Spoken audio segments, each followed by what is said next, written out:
Hello students, आपका स्वागत है हमारे YouTube channel math by R K Sain पर। माध्यमिक शिक्षा बोर्ड राजस्थान जो पाठ्यक्रम परीक्षा 2022 गणित का जो विषय कोड 15 है कक्षा 12 के लिए, तो इसका नया जो सिलेबस है वो आया है और इस विषय की जो परीक्षा योजना निम्नानुसार है कि 3 घंटे 15 मिनट का पेपर होगा। प्रश्न पत्र के लिए अंक हैं 80, स्थिरांक होंगे 20 और पूर्णांक क्या होंगे 100। तो इसमें इकाई के नाम जैसे कि संबंध तथा फलन, तो संबंध तथा फलन में आपके पास 2 चैप्टर होंगे जो 7 नंबर के होंगे। बीजगणित जो अलजेब्रा जैसे अव्यय सारणिक, और वो आपके कितने नंबर के होंगे 10 नंबर के। कलन के अंदर सांत्यत्य अवकलनीयता अवकलन समाकलन वो 36 नंबर का आपके पास है होगा। और सदिश और त्रिविमीय ज्यामिति 16 नंबर की होंगी। और यहाँ पर आपके पास प्रोग्राम जो रैखिक प्रोग्रामिंग है वो 4 नंबर का और प्रायिकता आपके पास 7 नंबर का। तो इस प्रकार से अंकों का बंटन होगा। तो डियर स्टूडेंट, आप इनको अच्छे से देख सकते हैं। और यहाँ आपको संबंध तथा फलन सबसे पहले दिया हुआ है, संबंध तथा फलन। तो यहाँ आप क्या करोगे, संबंधों के प्रकार और संबंधों के प्रकार समतुल्य क्रमिक और संक्रामक तुल्यता संबंध एकीकी आच्छादक फलन, फलनों के संयोजन, व्युत्क्रमणीय फलन और द्विआधारी संक्रिया आपको मिलेगी। तो आप इस प्रकार से क्या करेंगे, इन्हें चेक करेंगे।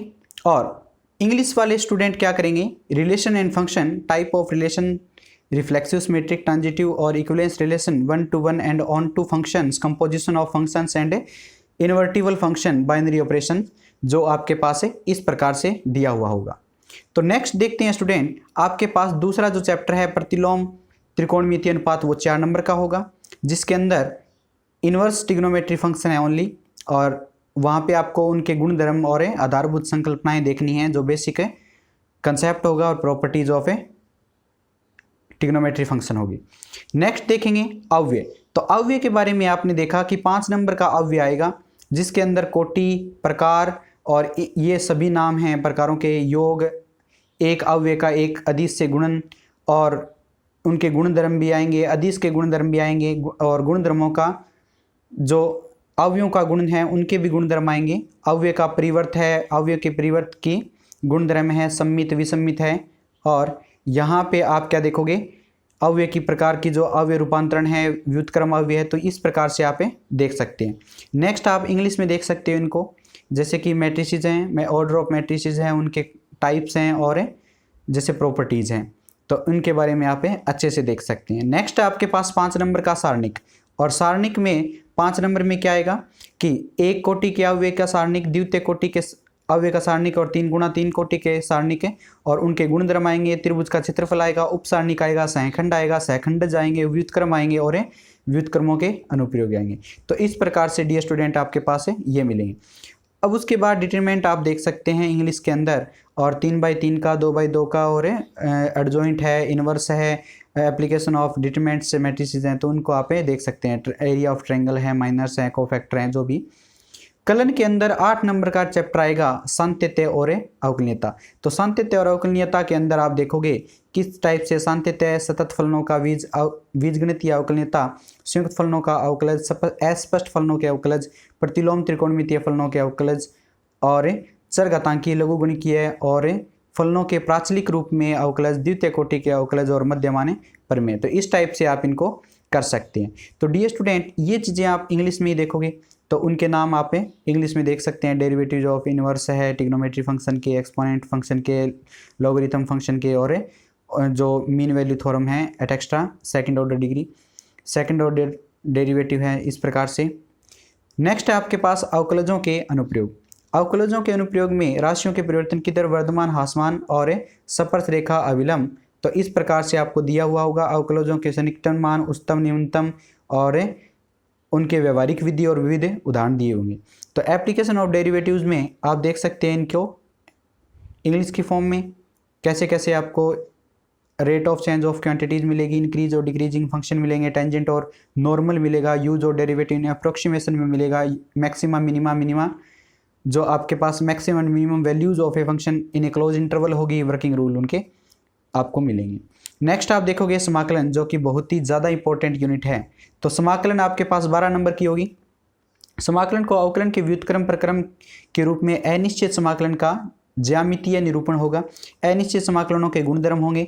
अवकलज और समाकलन की तुलना होगी। समाकलन की विधियां प्रतिस्थापित द्वारा और त्रिकोणमितीय सर्वसमीका के उपयोग के द्वारा समाकलन करना। कुछ विशिष्ट फलनों के समाकलन, आंशिक भिन्नों के समाकलन, खंड समाकलन, कुछ अन्य प्रकार के समाकलन, निश्चित समाकलन, योग की सीमा के रूप में निश्चित समाकलन और कलन की आधारभूत प्रमेय और क्षेत्रफल प्रमेय समाकलन फर्स्ट लगेगी यहाँ पर, जो कि आधारभूत प्रमेय है। और समाकलन गणित की द्वितीय आधारभूत प्रमेय लगेगी। प्रतिस्थापन द्वारा निश्चित समाकलनों का मान निकालना और निश्चित समाकलनों के कुछ गुणधर्म। तो इस टाइप से आप इनको कर सकते हैं। तो डियर स्टूडेंट, ये आप इंपॉर्टेंट होगा कि निश्चित समाकलनों का गुणधर्म होगा और उनके मान निकालना जो भी है, तो इस टाइप से आप इनको कर सकते हैं। नेक्स्ट देखेंगे हम कि इंटीग्रल फॉर्म क्या होगी। तो इंटीग्रल फॉर्म में आपके पास यही इंग्लिश में फॉर्म है, ज्योमेट्रिकल इंटरप्रिटेशन होगा। इनडिफाइनाइट इंटीग्रल और डेफिनेट इंटीग्रल के बारे में आपको अच्छे से देखना है। नेक्स्ट देखते हैं, जो 4 नंबर का चैप्टर है आपके पास से समाकलनों के अनुप्रयोग। समाकलनों के अनुप्रयोग में साधारण वक्रों के अंतर्गत क्षेत्रफल, एक वक्र और एक रेखा से घिरे क्षेत्र का क्षेत्रफल, दो वक्रों के मध्यवर्ती क्षेत्र का क्षेत्रफल, पर वृत्त, प्रवलय, दीर्घवृत्तों जो केवल मानक रूप में हैं का क्षेत्रफल, उपरोक्त दो वक्रों के मध्यवर्ती क्षेत्र का क्षेत्रफल। तो इस प्रकार से हम इन्हें सॉल्व करेंगे। तो यहाँ पे एप्लीकेशन ऑफ इंटीग्रल्स आप देख सकते हैं। तो बाउंडेड जो कर्व होंगी एक लाइन के द्वारा और एक कर्व के द्वारा, दो लाइनों के द्वारा, पैराबोला के द्वारा, सर्कल के द्वारा, एलिप्स के द्वारा, तो या एरिया बिटवीन टू अबो सेट कर्व्स जो आपके पास है अवेलेबल होंगी, तो उस हिसाब से आप इनका एरिया निकालोगे। तो नेक्स्ट देखते हैं स्टूडेंट्स, अवकल समीकरण। अवकल समीकरण का जो चैप्टर है वो आपके पास 4 नंबर का होगा।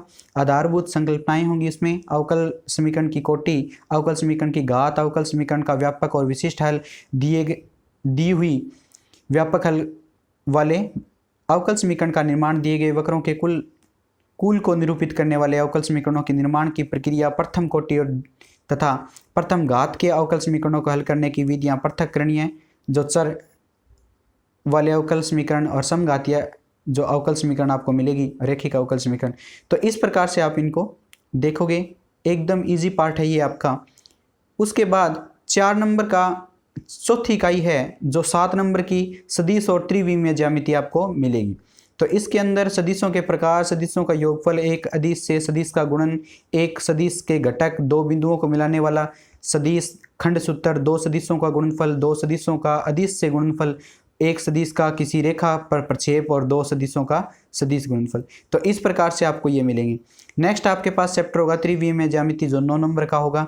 रेखा के दिक् कोसाइन और दिक् अनुपात, रेखा की दिक् कोसाइन में संबंध, दो बिंदुओं को मिलाने वाली रेखा की दिक् कोसाइन, अंतरिक्ष में रेखा का समीकरण, दिए गए बिंदु ए से जाने वाली तथा दिए गए सदिश से बी के समांतर रेखा का समीकरण, दो दिए गए बिंदुओं से जाने वाली रेखा का समीकरण, दो रेखाओं के मध्य कोण, दो रेखाओं के मध्य न्यूनतम दूरी, दो विषमतलीय रेखाओं के बीच की दूरी, समांतर रेखाओं के बीच की दूरी और समतल अभिलंब के जो समतल का समीकरण होगा, दिए गए सदिश के अनुलंब, दिए गए बिंदु से होकर जाने वाले समतल का समीकरण, तीन ऐसे रेखीय बिंदुओं से होकर जाने वाले समतल का समीकरण, समतल के समीकरण का अंतःखंड रूप, दो दिए गए समतलों के प्रतिच्छेदन से होकर जाने वाला समतल, दो रेखाओं का सहतलीय होना, दो समतलों के बीच कोण और समतल से दिए गए बिंदु की दूरी, सदिश रूप और कार्तीय रूप, एक रेखा और एक समतल के बीच का कोण विविध उदाहरण है। तो इस टाइप से आप इनको सॉल्व करेंगे।